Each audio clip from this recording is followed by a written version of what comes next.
परीक्षित के जन्म की कथा महाभारत के युद्ध के समय की है। जब द्रौपदी को इस बात की जानकारी मिली कि अश्वत्थामा ने उसके 5 बेटों की हत्या कर दी है तो उसने अनशन करने की ठान ली। द्रौपदी ने प्रण लिया कि वो अपना अनशन तभी तोड़ेगी जब तक कि अश्वत्थामा के सिर पर लगी मणि उसे नहीं मिल जाती।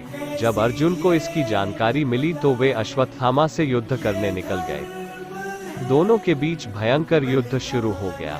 अर्जुन को मौत के घाट उतारने के लिए अश्वत्थामा ने अपना ब्रह्मास्त्र निकाला। यह देख अर्जुन ने भी अपना बचाव करने के लिए ब्रह्मास्त्र का प्रयोग किया। तभी वहां नारद और ऋषि व्यास पहुंचे और उन्होंने ब्रह्मास्त्र का इस्तेमाल करने से मना किया। इसके बाद अर्जुन ने अपना ब्रह्मास्त्र वापस कर लिया, लेकिन अश्वत्थामा ने ऐसा नहीं किया। दरअसल अश्वत्थामा 5 पांडवों के कुल को नष्ट करना चाहता था, इसलिए उसने अपने ब्रह्मास्त्र की दिशा बदलकर अभिमन्यु की पत्नी जो कि गर्भवती थी उसकी ओर कर दिया। इस पर भगवान कृष्ण ने कहा, अभिमन्यु की पत्नी उत्तरा को परीक्षित नामक बेटे के जन्म का वरदान मिला है, इसलिए वह जरूर जन्म लेगा। अगर वह मरा हुआ भी पैदा हुआ तो मैं खुद उसे जीवन दान दूंगा और वह बड़ा होकर एक महान सम्राट बनेगा, जबकि तुम 3000 वर्ष तक इस पाप को ढोते रहोगे। साथ ही हमेशा तुम्हारे खून से बदबू आते रहेगी और वो ऐसे ही बहता रहेगा। यही नहीं, तुम हर प्रकार के बीमारियों से घिरे रहोगे। इसके बाद अर्जुन ने अश्वत्थामा को रस्सी में बांधा और द्रौपदी के पास ले आया। अश्वत्थामा की हालत देखकर द्रौपदी को दया आ गई और उसने अर्जुन से उसे छोड़ने की अपील की, मगर भगवान कृष्ण ने ऐसा नहीं होने दिया और उन्होंने अर्जुन को आदेश दिया कि उसके सिर से मणि निकाल ले और द्रौपदी को दे दे। इधर ब्रह्मास्त्र के गर्भ में जाते ही उत्तरा को तेज दर्द होने लगा। यह देख भगवान कृष्ण ने अपना छोटा रूप धारण किया और उत्तरा के गर्भ में दाखिल हो गए। कृष्ण का छोटा रूप एक अंगूठे के बराबर ही था। वे शंख, चक्र, गदा और पद्म सब कुछ धारण किए हुए थे। उत्तरा के गर्भ में अश्वत्थामा द्वारा छोड़े गए ब्रह्मास्त्र की आग को शांत कर रहे थे।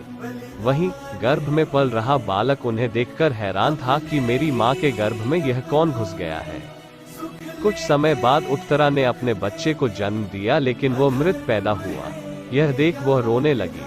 उसने भगवान कृष्ण से कहा, ये नारायण, आपने तो कहा था कि मेरा बेटे पर ब्रह्मास्त्र का असर नहीं होगा और वह जीवित ही पैदा होगा।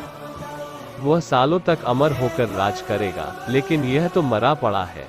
इसे जीवित करने की कृपा करो प्रभु। उत्तरा की बात सुनकर भगवान कृष्ण तुरंत प्रसूति गृह में प्रवेश किया और कहा, हे पुत्री, तुम दुखी न हो, तुम्हारा बेटा जरूर जीवित होगा। मैंने खुद इसके जीवन की रक्षा की है।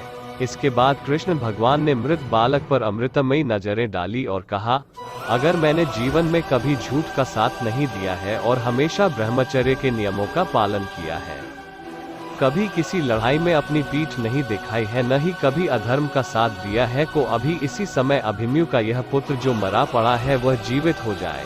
इतना कहने के बाद कृष्ण ने जब उस मृत बालक पर अपना हाथ डाला तो वह जीवित हो गया और रोने लगा।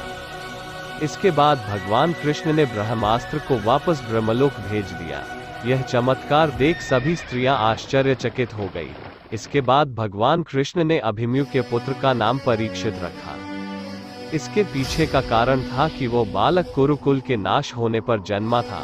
वहीं जब युधिष्ठिर वापस आए और उन्हें बालक के जन्म के बारे में पता चला तो वे भी खुशी से झूम उठे। इस खुशी में उन्होंने हाथी, घोड़े, अन्न, गाय आदि दान दिए।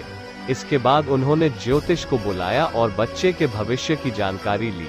इस पर ज्योतिषी ने कहा, यह बालक प्रभु श्री कृष्णचंद्र का भक्त कहलाएगा।